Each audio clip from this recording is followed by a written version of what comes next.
Me dijiste que sería solo un fin de semana en casa. No me advertiste que estaría él. Ni que nuestras miradas arrastrarían todo lo que habíamos enterrado durante años. Cuando el tren entró en la estación de Granada, David sintió esa mezcla extraña, nostalgia y resistencia. La ciudad olía igual, a tierra cálida y recuerdos mal cerrados.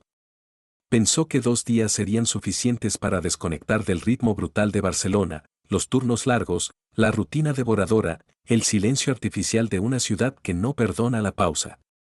Subió al coche con el mismo aire de quien no espera sorpresas. Su madre, efusiva, lo abrazó sin filtro, llenándolo de preguntas que no requerían respuestas.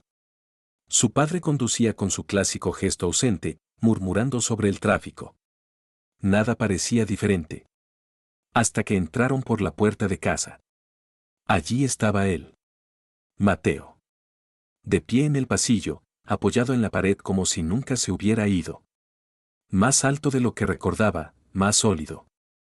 No fue tanto su presencia física lo que desconcertó a David, sino la forma en que lo miró, directo, sin prisa, como si supiera algo que él no.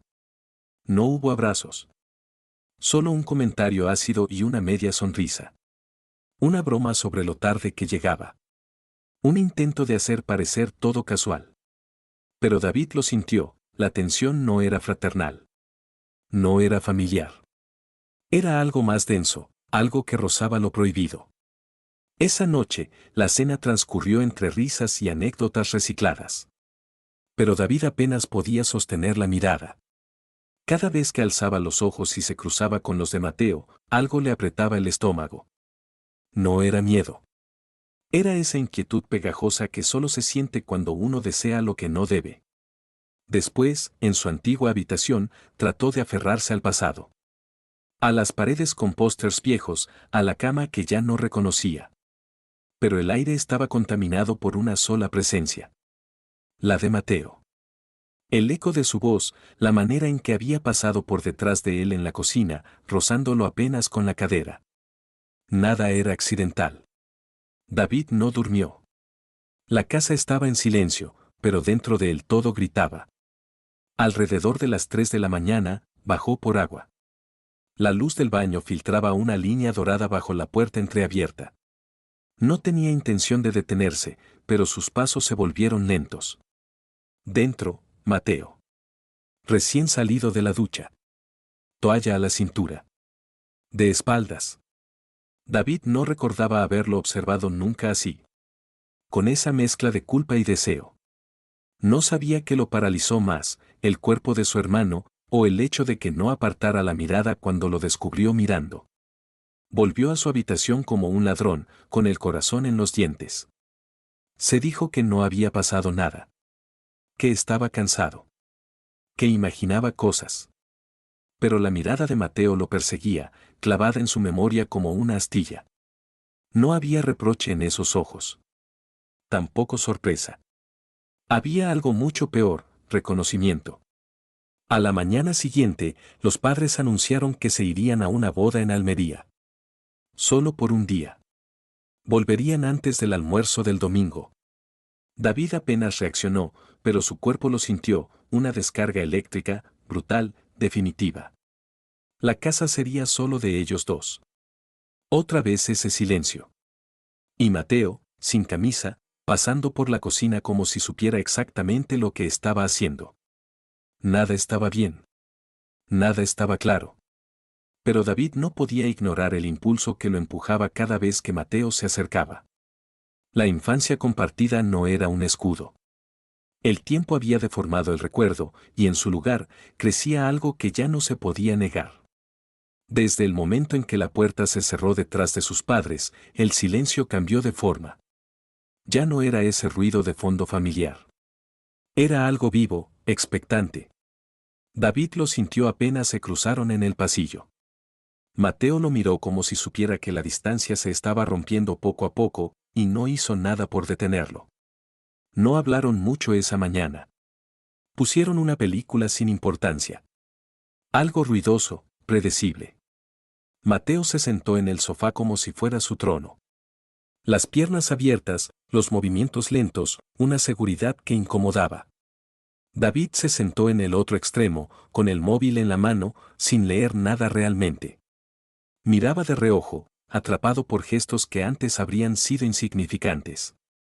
El modo en que su hermano estiraba los brazos, el sonido de sus dedos contra la botella, la forma en que se rascaba el pecho distraídamente. A media película, la distancia entre ellos era menor. No físicamente, sino algo más denso.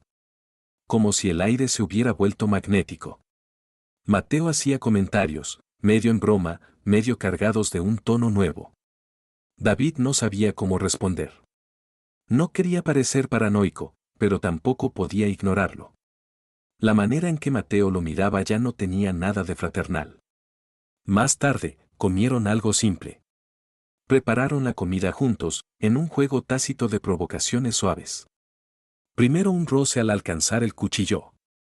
Luego un empujón leve con la cadera. Risitas, respuestas cortas, excusas para tocarse sin que pareciera demasiado. Pero David sintió como su respiración se alteraba, como cada gesto lo descolocaba más que el anterior. La tensión estalló sin ruido, como un cristal que se agrieta desde dentro. Mateo lo empujó en broma contra la encimera, y por un segundo sus cuerpos se quedaron demasiado cerca. Nadie se movió. Ni un paso atrás. El contacto fue breve, pero lo suficiente para marcar una línea. No se cruzó en voz alta, pero ya estaba pisada. La tarde cayó sobre ellos sin aviso. En la terraza, con 2 cervezas robadas del refrigerador, el silencio volvió. Esta vez más pesado. Hablaron poco. Algunas anécdotas del colegio, menciones vagas a gente que ya no importaba. Pero las palabras solo llenaban espacio. Lo real estaba en las miradas. David lo notó, Mateo lo observaba como quien estudia un libro prohibido. Con interés, con culpa, con algo más que simple curiosidad. Él trató de convencerse de que lo malinterpretaba todo. Que eran solo gestos antiguos entre hermanos que no se veían hace tiempo. Pero los ojos no mienten. Y cuando Mateo le dijo, sin razón aparente, que siempre lo había sentido distinto, David no supo qué hacer con eso. No fue una confesión. Fue un desliz. Una grieta en la máscara. Esa noche, mientras jugaban a la consola como cuando eran adolescentes, los movimientos se hicieron más lentos, más físicos. Las manos se buscaban en el aire. Los empujones eran excusas. En un momento, David terminó casi encima de él y no se levantó enseguida. Mateo tampoco lo apartó. Solo se miraron, respirando el mismo aire, sin entender si querían alejarse o fundirse. David se encerró en su cuarto más tarde, pero no pudo dormir. La casa, de nuevo, era demasiado silenciosa para su mente inquieta. Lo peor no era lo que había pasado. Lo peor era que quería que pasara otra vez. ¿Era amistad? ¿Era juego? ¿Era deseo? No sabía responderse, pero si sabía una cosa, lo que pasaba entre ellos ya no tenía marcha atrás. El calor del día aún flotaba en el aire cuando Mateo propuso salir a la terraza. Las luces de la ciudad titilaban a lo lejos. El cielo abierto, las estrellas sobre ellos como testigos indiferentes. David aceptó sin pensar. Tal vez porque ya no sabía cómo negarse a nada cuando se trataba de él. Se sentaron en silencio. Las cervezas entre los dedos, la brisa tibia rozando la piel. No había música. No hacía falta. El murmullo de los grillos y el crujido lejano de la madera bajo sus pies bastaban para llenar el espacio. David lo sintió venir antes de escucharlo. Una tensión diferente. Como si algo se estuviera armando por dentro de Mateo, buscando salida. Y entonces lo dijo. Sin rodeos. Sin suavizar la frase. Que con él siempre había sido distinto. La frase cayó como un golpe bajo. David tragó en seco. No respondió. No podía. Todo su cuerpo reaccionó antes que su mente. No se sorprendió por las palabras, sino por la forma en que confirmaban lo que él mismo había sentido desde que tenía memoria. No preguntó qué significaba. No pidió aclaraciones. Solo lo miró. Largo. Sin huir. Y en ese cruce de miradas, la distancia terminó de romperse. Mateo se inclinó. Despacio. Como si le doliera moverse demasiado rápido. El beso no fue torpe. Tampoco fue urgente. Fue exacto. Como si lo hubieran ensayado en sueños. Los labios se reconocieron. El mundo alrededor se borró. Solo quedaban ellos dos, suspendidos en algo demasiado real para ser negado. Pero después, la nada. Mateo se alejó sin decir palabra. Su cuerpo se tensó. David notó el temblor apenas visible en sus manos. La culpa llegó como un manto. No dicha, pero presente. Instalada en el medio de los dos. David intentó hablar, buscar sentido, preguntarle si aquello significaba algo. Pero la respuesta no fue una frase. Fue una súplica. Que lo guardara en silencio. Que no lo hiciera más difícil. Que no rompiera lo que apenas acababan de construir con lo que no podían sostener. La noche se volvió más densa después de eso. Ya no se miraban igual. Los ojos evitaban, pero los cuerpos no. Al día siguiente, todo se volvió físico. Una especie de necesidad cruda, sin nombre. Como si la piel hablara por ellos cuando las palabras se volvieron peligrosas. Se buscaban en cada rincón de la casa, como si el contacto pudiera apagar el conflicto interno que ardía sin tregua. David no sabía si era deseo o necesidad de entenderse. Mateo no explicaba nada. Solo lo tocaba con una mezcla de fuerza y cuidado. Como si cada caricia fuera un intento desesperado por fijar algo que estaba destinado a deshacerse. Hubo momentos de ternura sincera. Dedos que se demoraban más de lo permitido. Respiraciones compartidas que no terminaban en palabras, pero decían demasiado. Y también hubo momentos de distancia brutal, en los que Mateo se encerraba en un mutismo que dolía más que cualquier rechazo explícito. David quería más. No de su cuerpo, sino de su verdad. Pero cada vez que lo intentaba, Mateo desviaba la mirada. Como si hablar fuera una amenaza. Como si reconocer lo que sentían rompiera un código invisible que no debía tocarse. Así pasaron esas horas robadas. Entre el querer y el no poder. Entre la pasión que los consumía y el miedo que los congelaba. La noche siguiente no hubo besos. Solo un silencio más profundo que el anterior. Compartieron el mismo espacio, pero no se tocaron. Era como si lo ocurrido hubiera sido demasiado real para repetirlo, pero demasiado intenso para ignorarlo. David, recostado en su cama, entendió por fin que aquello no era un error momentáneo. Era algo que siempre había estado allí, en la forma en que lo miraba, en la forma en que lo recordaba. Y ahora, simplemente había salido a la superficie. Pero también entendió que no bastaba con sentir. Que había una frontera que Mateo no estaba listo para cruzar. Al menos, no aún. Y con eso, la herida comenzó a abrirse. La voz de su madre irrumpió en la casa como un relámpago, alegre, cotidiana, llena de detalles insignificantes. El coche, las maletas, el ruido de las bolsas, todo volvió como si nada hubiera cambiado. Pero todo había cambiado. David apenas tuvo tiempo de vestirse, de borrar los rastros, de recomponer el desorden. En el sofá, aún quedaban huellas de una noche que no sabía cómo nombrar. Lavó su cara con agua helada, como si eso pudiera borrar algo más profundo. Mateo no estaba en la sala. Ni en la cocina. Había desaparecido antes de que el mundo reanudara su curso. Durante el desayuno, las voces familiares llenaban el aire. Bromas, comentarios sobre el viaje, quejas por el calor en la carretera. David respondía con frases cortas, automáticas. Fingía reírse, fingía comer. Pero por dentro, una presión sorda le nublaba el pensamiento. Mateo volvió a aparecer con esa misma facilidad con la que sabía volverse invisible. Saludó como si no lo hubiera dejado desnudo de certezas horas antes. Se sentó como si todo fuera normal. Y lo peor fue que lo hacía bien. Hablaba con naturalidad. Evitaba los silencios incómodos. No lo miraba. O si lo hacía, era apenas un segundo, lo justo para confirmar que el muro ya estaba levantado. Esa tarde, el tiempo se volvió pesado. Como si el cuerpo mismo rechazara la idea de estar en el mismo espacio sin tocarse, sin hablar, sin explotar. David buscó excusas para salir. Para pensar. Para respirar. Pero nada funcionaba. Todo seguía allí. El recuerdo, el deseo, la culpa. Cuando cayó la noche, ya no pudo más. El pasillo estaba en penumbra. La puerta de Mateo entreabierta. David entró sin hacer ruido. Mateo estaba sentado en la cama, con la mirada perdida en el suelo. Parecía esperarlo. No se sorprendió. No se movió. David no preguntó nada.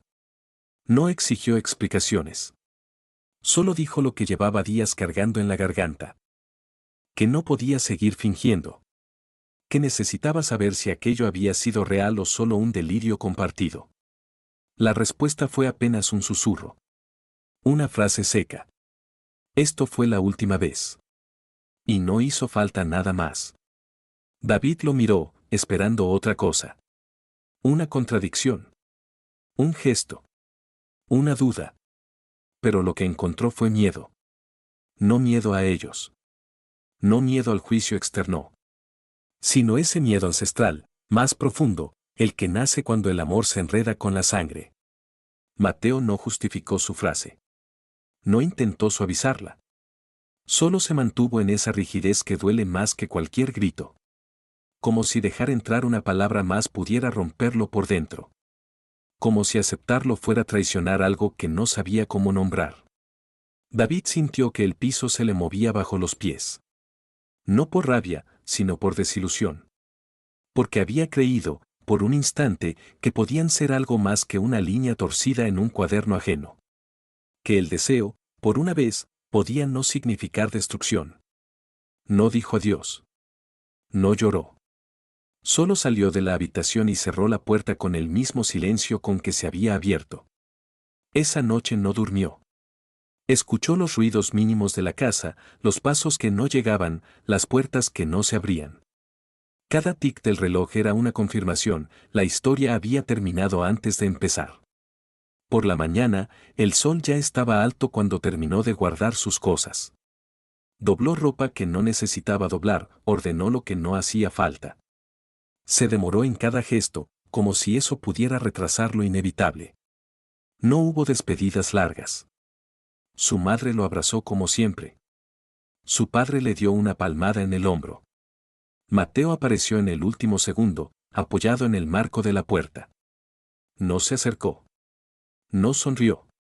Solo dijo que manejara con cuidado. David asintió. No cruzaron palabras. Solo se miraron por última vez.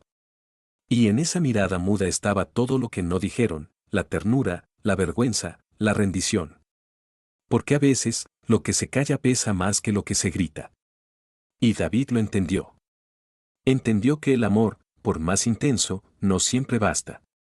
Y que el silencio, cuando se impone por miedo, puede ser más cruel que cualquier rechazo. David no miró atrás cuando el coche cruzó el puente. La ciudad, pequeña desde la distancia, se desdibujaba tras el cristal. Granada quedaba atrás con todos sus ecos, las risas impostadas, los silencios forzados, el calor de una piel que ya no volvería a rozar. No hubo abrazos. No hubo despedidas formales. Su madre le deseó suerte con la misma energía con la que le recordaba que se alimentara bien. Su padre comentó algo sobre el tráfico. Mateo no bajó las escaleras. Solo se quedó en el umbral de la puerta, con los brazos cruzados y la mirada fija en algún punto que no era él. David no esperaba palabras. Ni gestos. Ni redención. En el viaje de regreso, el mundo se mantuvo en pausa. La carretera desierta, la música de fondo que no registraba. Todo lo que llenaba el exterior era una excusa para no escuchar el ruido que llevaba dentro. No lloró. Tampoco se quebró. Solo pensó. Por primera vez, sin miedo. Se preguntó qué había sido todo aquello. Una historia mal contada. Un error repetido. Un deseo confundido con amor. Pero ninguna de esas respuestas le bastaba. Porque, aunque lo negara, Lo que había sentido con Mateo no era ficción. Había sido real. Brutalmente real. Y sin embargo, no suficiente. Mateo eligió el silencio. Eligió proteger algo que tal vez ni entendía. Eligió borrar lo que construyeron en la sombra. David lo entendió, pero no lo compartió. No podía seguir justificando un vínculo que solo existía en la clandestinidad emocional. Ya no se trataba de Mateo. Nunca más. Se trataba de él. De no seguir escondiéndose detrás de excusas. De no seguir moldeándose según los miedos ajenos. De dejar de pedir permiso para sentir. Durante años, había callado su verdad por miedo al juicio, al rechazo, al que dirán. Pero el precio de ese silencio era demasiado alto. Se había vuelto una cárcel que él mismo sostenía con las manos. Y esa noche en la terraza, el beso, la confesión, el temblor posterior, le mostraron algo que nunca olvidaría: amar en secreto era morir por dentro. Barcelona lo recibió con su caos habitual. El ruido. Los rostros desconocidos, el vértigo de lo cotidiano. Pero algo en David había cambiado. Ya no se escondía detrás del ruido. Esta vez, lo atravesaba. Pasó los días como en una transición lenta. Volvió al trabajo. Evitó las preguntas familiares. Ignoró los mensajes de Mateo, breves y cobardes. Ninguno mencionaba lo ocurrido. Ninguno pedía perdón. Una noche, frente al espejo, David se vio de verdad. No como alguien roto. No como una víctima. Sino como alguien que había sobrevivido al peso de su propio silencio. Y entendió que aceptar su deseo no era una traición. Era un acto de amor hacia sí mismo. Que no necesitaba validación, ni permiso, ni excusas. No había marcha atrás. Mateo se convirtió en un recuerdo suspendido. No un monstruo. No un héroe. Solo un hombre que no pudo con su propio reflejo. Y eso, pensó David, no era su culpa. Pero tampoco su carga. Por primera vez, sintió que respirar no dolía. Que caminar sin miedo era posible. Lo ocurrido no se podía deshacer. Pero sí se podía resignificar. Y con esa certeza, se repitió en silencio, no como promesa, sino como declaración. Esto no es el final. Es el comienzo de aceptar quién soy.